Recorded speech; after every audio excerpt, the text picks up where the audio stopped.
राधे राधे महाराज जी। महाराज जी, किसी भी मुश्किल परिस्थिति में विपरीत विचार आते हैं, अच्छे विचार चाहते हुए भी नहीं आते महाराज जी। क्योंकि भजन नहीं है भाई, हमारे अंदर वो वस्तु नहीं है जो हमें पॉजिटिव ला दे।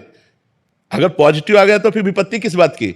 हर विपत्ति में पॉजिटिव विचार आ जाना ये भगवान की कृपा से होता है। हर विपत्ति हमारे मंगल के लिए आती है, हमारे अमंगल का नाश करने वाली होती है। तो हमें चाहिए कि नाम जप करें, भगवान की लीला कथा सुने, भक्तों के चरित्र सुने, जिससे हमारा हृदय पवित्र हो, हमारे अंदर नाम रूपी खजाना एकत्रित हो, तो हमारे पॉजिटिव विचार हो जाए। अभी जो हम आपको अपनी बात बता रहे हैं, ये पॉजिटिव विचार की तो है।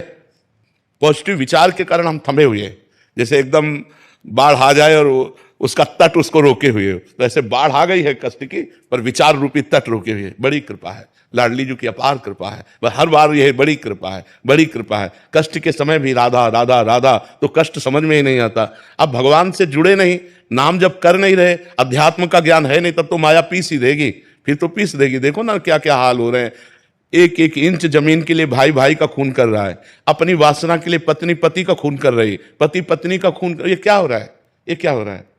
ज्ञान नहीं है, अध्यात्म विहीन है, राक्षसी भाव जागृत हो रहा है और वो नष्ट होते चले जा रहे हैं। हमारे समाज में ये जो जितनी गंदी बातें हो रही हैं, क्राइम हो रहे हैं, उनका कारण अज्ञान ही तो है। अगर अज्ञान नष्ट हो जाए, अरे यार भाई है, एक इंच जमीन क्या, एक बीता से ले जा यार, छोटा है या बड़ा खा पी जा, मेरा भाई तो है। और जब मुझे पति मिल गया मेरे कर्मों के अनुसार, तो मुझे दूसरे पुरुष की तरफ झांकने की जरूरत क्या है? जैसा भी हमारे कर्म थे, हमारा पति मिल गया, उसी को भगवान मान करके उसका सेवन करो। अपनी अर्धांगिनी, अपना दिल है, अपना हृदय है पत्नी, जैसा हमारे प्रारब्ध में थी वैसे मिल गई। अब दोनों हम भावों का ऐसा सामंजस्य बैठा लें कि एक दूसरे को प्यार करते हुए जीवन व्यतीत करें, ये तो है बुद्धिमानी। तो इसलिए बहुत अध्यात्म की जरूरत है हमें कंट्रोल करने के लिए। जैसे हम जीने के लिए श्वास की जरूरत है, प्राणों के पोषण के लिए अन्न की जरूरत है, ऐसे हमें जिंदगी सही बिताने के लिए ज्ञान की जरूरत है। अगर हमारा ज्ञान ना हुआ तो 5 मिनट में ऐसा कर्म बन जाएगा कि पूरे जीवन जेल भोगना पड़ेगा।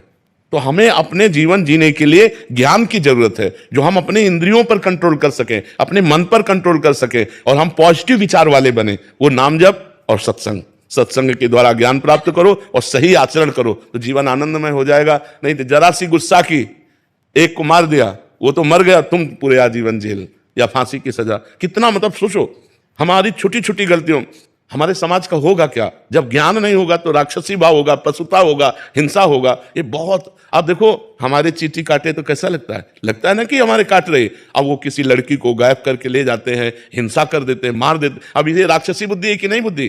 तो हम यही कह रहे हैं कि सबको ज्ञान की जरूरत है, सबको अध्यात्म की जरूरत है। अगर अध्यात्मवान बनोगे तो एक आनंदमय जीवन होगा, दूसरों को सुख देने की भावना आएगी। अब